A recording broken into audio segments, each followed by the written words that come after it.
Draft picks are kind of like the lottery for professional sports teams, and every year, teams spend millions of dollars scouting and trying to put themselves in the best position to pick the right talent during the draft. And in most cases, we all have an idea who will be the number one pick, even before draft day actually happens. These are guys who have built considerable hype, whether through awesome performances in college or overseas. Sadly, this doesn't mean that a person who gets picked number one will turn out to be the franchise savior they were touted to be. In this video, we'll be looking at the number one draft picks in the NHL back in the 80s and how they eventually turned out overall. 1980, Doug Wickenheiser. We will talk with Doug Wickenheiser. The Canadians, the number one overall draft choice in the National Hockey League this year. Our very first entry here is Doug Wickenheiser, a player selected number one overall by the Montreal Canadiens. Now, it's important to kind of understand where the Canadiens were at this point. They had been coming off the dynasty years of the 70s, and they were looking to rejigger their squad for the next phase. And they believed that Doug Wickenheiser was the right man. We're joined with that, Doug Wickenheiser. At this point, Wickenheiser had built up a pretty solid rep. Despite just being 18, he had 89 goals in the Western Hockey League, emerging as one of the league's best players. So you can kind of see why the Canadiens would go for him. Despite this hype, Wickenheiser really never lived up. In his first season in Montreal, he had just 15 points in 41 games. He did even better in his second and third seasons, hitting 35 points and 25 goals with 30 assists respectively. But in his fourth year, his delivery fell off a cliff. Wickenheiser scored just 10 points in 27 games, averaging under one shot per game. By this time, Wickenheiser was done. Montreal traded him to the St. Louis Blues, and his performance only dwindled from there. From then on, Wickenheiser kind of just faded from the league. He never really hit his potential. And to make things worse, he ended up getting diagnosed with a rare form of cancer in 1994. He sadly passed away in 1999. 1981, Dale Hawerchuk. Dale Hawerchuk was another player who had built up a bit of a rep in the junior leagues before getting his start in the NHL. He was a serial winner at Cornell while being their best player. And by the time the 1981 draft came, the Winnipeg Jets sprung to get him. The moment Hawerchuk entered the NHL, he set the sport on fire. He won the 1982 Calder Trophy as Rookie of the Year, also while becoming the youngest player to crack the 100-point barrier at just 19 years old. It'd be great to win the Calder Trophy, but I think the first and foremost thing on my mind right now is to contribute to the team, and if the team's successful, then usually everybody else in the team's successful. From 1983 to 1988, Hawerchuk had 5 straight 100-plus point seasons. He had 558 points in total, including the monster 84 season where he had 130 points. By the 1990 draft, Hawerchuk was eventually traded to the Buffalo Sabres, and his impressive run continued. He scored at least 86 points in his next 4 seasons, all before signing a contract with the St. Louis Blues in '95, and another one with the Flyers in '96. Following this season, Hawerchuk announced his retirement as he suffered a degenerative left hip. All in all, Hawerchuk's legacy is cemented as one of the greats. He scored 1,409 points in his career, only missing the playoffs once in his 16-year career. He was inducted into the Hockey Hall of Fame in 2001, and even had his jersey retired by 2 different organizations. 1982, Gord Kluzak. It's pretty rare to see a defensive player get the number 1 pick, but in 1982, the Boston Bruins took a gamble on Gord Kluzak. After he had made an impression in the juniors and even won the gold medal with Team Canada at the World Junior Championships as the best defensive player at the tournament, it's easy to see why. Heading into the 1982-83 season, Kluzak was immediately thrust into the Bruins starting lineup, and while he struggled on offense, he was a defensive behemoth, especially on the top penalty kill unit.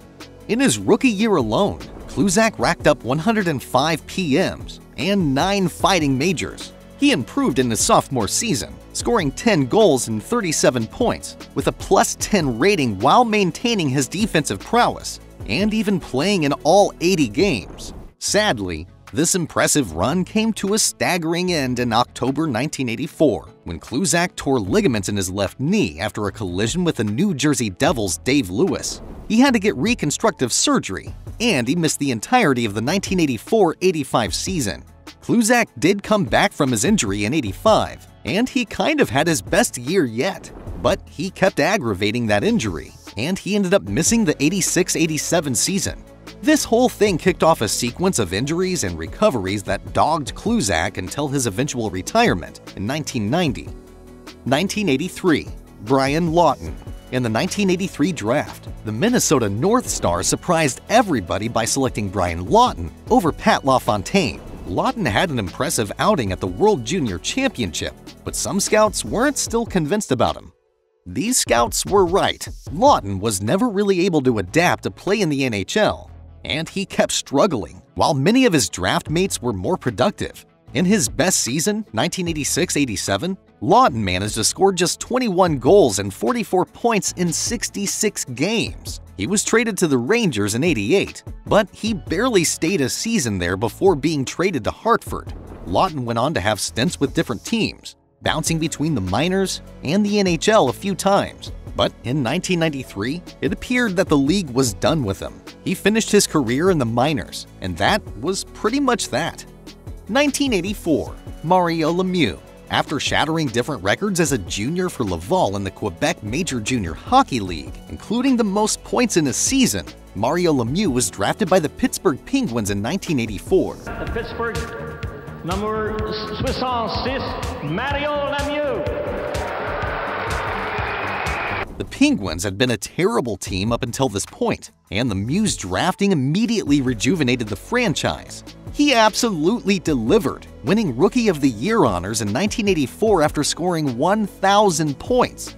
The Penguins were still a wreck, but Lemieux would just not stop dominating. By the 1998-90 season, this guy literally went on a 46-game point streak, but his season was cut short thanks to a lingering back issue.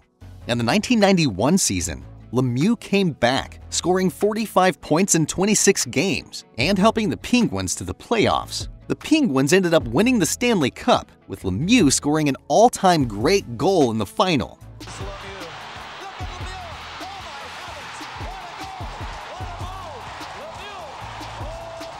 After the victorious '91 season, Lemieux continued to deal with several injuries, but he returned just in time to help the Penguins repeat as champions, cementing his legacy in Pittsburgh.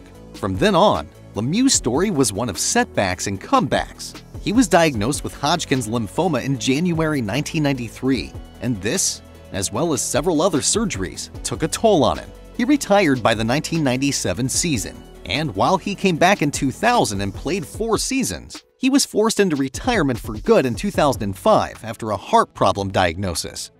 1985, Wendell Clark. The Toronto Maple Leafs are very happy to select Wendell Clark from Saskatoon.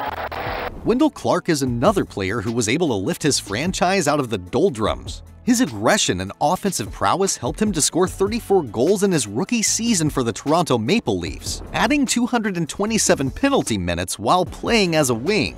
He went on to top 30 goals in 3 seasons, including 46 in the 1993-94 season. And while injuries took a toll on him, Clark's aggression and hard-hitting playing style remained notable. But the Leafs never really made it so far in the playoffs, and they decided to trade Clark to Quebec. He spent 1 season there and another with the New York Islanders before heading back to Toronto in the 95-96 season. He spent 2 more seasons in the North before bouncing around the league, although his career ended when the Blackhawks released him in 2000. Hey, before we continue the video, please remember to hit that subscribe button if you haven't, and your support goes a very long way in helping us. So, drop a comment, leave a like, and let's get those numbers up. 1986, Joe Murphy. In 1986, Joe Murphy became the first NCAA college player to be selected first overall when the Detroit Red Wings selected him. Murphy's first season was pretty dead. He played just 5 games, spending more of the season in the AHL. He played 50 games in his sophomore season, but he was back in the AHL for the 1988-89 season. While he did well in the AHL, and even won the Calder Cup. He never replicated this in the NHL. After just 9 games in the 1989-90 season, Murphy was shipped off to Edmonton. He did win a Stanley Cup with the Oilers. Well, the Oilers are going to start one parade now that every kid that ever played a hockey game would like to join. But he wasn't necessarily the main man. He moved to the Blackhawks in 1993 after his contract ended with the Oilers, and he continued being a solid role player. He had his best season in 1993-94, scoring 31 goals and racking up 70 points. Following his contract with the Blackhawks, Murphy signed a 3-year deal with the Blues, but he didn't really do anything notable here. Just 2 seasons passed, and Murphy was dealt to the San Jose Sharks. Despite a resurgence, Murphy refused a long-term deal with the Sharks and ended up without a team by the time the 2000 season began. He did have a stint with the Boston Bruins, but he didn't really last there too. His antics, as well as off-court issues, meant that his career came to a pretty sad end. 1987, Pierre Turgeon. The Buffalo Sabres have the pleasure and honor of selecting Granby Bison center Pierre Turgeon. The Buffalo Sabres selected Pierre Turgeon, a high-scoring center in the '87 draft. And his time with the team saw him score 106 points in the 1989-90 season, his 3rd in the major leagues. Turgeon went on to blossom after being traded to the New York Islanders in 1991. The 92-93 season was his best, as he scored 132 points to lead the Islanders to the playoffs. But with the Islanders not being able to get over the hump, they decided to blow the team up in '95, and Turgeon was traded to the Canadiens. As captain of the Canadiens, Turgeon did a decent job. He scored 96 points in 1996, but he was traded to the Blues that same year. He averaged over a point per game in 5 seasons in St. Louis, and he finally hit the 1,000-point mark in 1999. He had 2 more stints, one with the Dallas Stars and one with the Colorado Avalanche. By 2005, he retired following 2 seasons in Colorado. 1988, Mike Modano, selected by the Minnesota North Stars. Minnesota selects as the first pick in the 1988 entry draft from Prince Albert, Mike Modano. Mike Modano was a young prodigy who entered the NHL after a monster high school career. He made a quick impact in the NHL, scoring 29 goals and 46 assists to become 2nd in Calder Trophy voting. 3 seasons later, the North Stars relocated to Dallas, and 6 years later, Modano finally won a Stanley Cup. He continued to ascend, becoming the American-born player with the most regular season goals scored in the league. He would later become the playoff and regular season record holder for career points, goals, assists, and games played. Modano played a staggering 20 seasons with the Dallas Stars, as well as 1 final season with the Detroit Red Wings. He finished his career with 561 goals, 813 assists, and 1,374 points. I was young at the time because I was kind of out of that inner circle about what's going on with the team, and he just showed up and played. He retired in 2011 and was inducted into the Hall of Fame in 2014. 1989, Mats Sundin. Born in Sweden, Mats Sundin was on the radar of the Quebec Nordics for a while. And by the time the '89 draft came, it wasn't a surprise that he was picked. Quebec Nordiques are extremely proud and happy to select a young man with an exceptional future. Welcome till Quebec, Mats Sundin. His first season saw him notch a respectable 23 goals and 59 points, and he had both 73 and 114 points in his 2nd and 3rd years respectively. But by 1994, Sundin was traded to the Maple Leafs for Wendell Clark. Sundin went on to lead the Maple Leafs for 12 of 14 seasons, hitting 420 goals and 987 points, records that still stand today. Well, that's all for this video. Please like and subscribe, and we'll see you next time.